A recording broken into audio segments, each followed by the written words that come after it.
Joy கிறிஸ்டிலான் Madhampatti ரங்கராஜோட வழக்கு விசாரணையில் இருக்கனால இல்லை ஜாய் நீதி வென்றுச்சு மாதம்பட்டி என்கிட்ட தோத்துட்டாரு அப்படின்னு சொல்லி ஒரு ஷாக்கிங்கான அப்டேட்டை ஷேர் பண்ணியிருக்காங்க.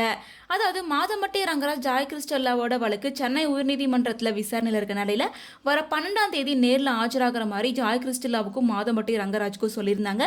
மேலும் மாதம்பட்டி ரங்கராஜ் தன்னோட தரப்பு நியாயத்தை ஆதாரத்தோட வர 12ஆம் தேதி சப்மிட் பண்ணும் அப்படின்னு சொல்லியிருந்த நிலையில் இப்போ ஜாய் கிறிஸ்டல்லா ஒரு ஷாக்கிங்கான அப்டேட்டை கொடுத்துருக்காங்க.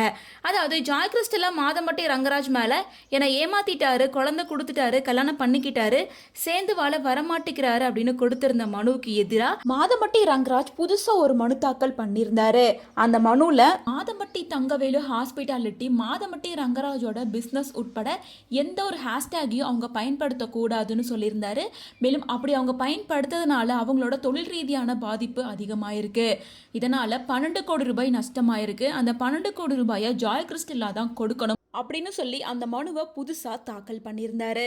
அது விசாரணைக்கு வந்திருந்தப்ப ஜாய் கிறிஸ்டல்லா கிட்ட மாதம்பட்டி ரங்கராஜை பத்தி மட்டுமே தான் பேசணும், அவரோட தொழில் ரீதியான எந்த ஒரு ஹேஷ்டேக்குகளையும் பயன்படுத்தக்கூடாது அப்படின்னு சொல்லியிருந்தாங்க. அதை தொடர்ந்து இப்போ மறுபடியும் அந்த விசாரணை கோர்ட்டுக்கு வந்தப்ப மாதம்பட்டி ரங்கராஜுக்கு எதிராக ஜாய் கிறிஸ்டல்லா எல்லாத்தையும் பேசலாம், அந்த கம்பெனியை தொடர்பு படுத்தி பேசலாம், இதுக்கு எந்த ஒரு தடையும் கிடையாது அப்படின்னு சொல்லிட்டு மாதம்பட்டி ரங்கராஜோட மனுவை தள்ளுபடி பண்ணியிருக்காங்க. இந்த விஷயத்தை ஷேர் பண்ண ஜாய் கிறிஸ்டல்லா எனக்கு நீதி கிடைச்சிருச்சு, நியாயம் வென்றுச்சு அப்படின்னு சொல்லி எல்லாத்துக்கும் நன்றி சொல்லியிருக்காங்க. இதுக்கு முழு பொறுப்பு அப்படின்னு சொல்லி சென்னை உயர் நீதிமன்றத்தில் ஒரு மனுவை தாக்கல் பண்ணியிருந்தாங்க. அந்த மனுவில் ஜீவனாம்சமா பணம் வேணும் அப்படின்னு சொல்லி நிறைய ரெக்வஸ்ட்டை வச்சிருந்தாங்க. அந்த மனு தான் வர டிசம்பர் 12ஆம் தேதி கோர்ட்டுக்கு வர இருக்கு. ஸோ அப்போ ஜாய் கிறிஸ்டல்லான் மாதம்பட்டி ரங்கராஜுக்கு என்ன தீர்ப்பு கொடுக்க போறாங்க, ஜாய்க்கு எதிராக மாதம்பட்டி ரங்கராஜ் என்ன ட்விஸ்ட் கொடுக்க போறாரு அப்படின்ற அப்டேட் எல்லாம் வெயிட் பண்ணி தான் பார்க்கணும்.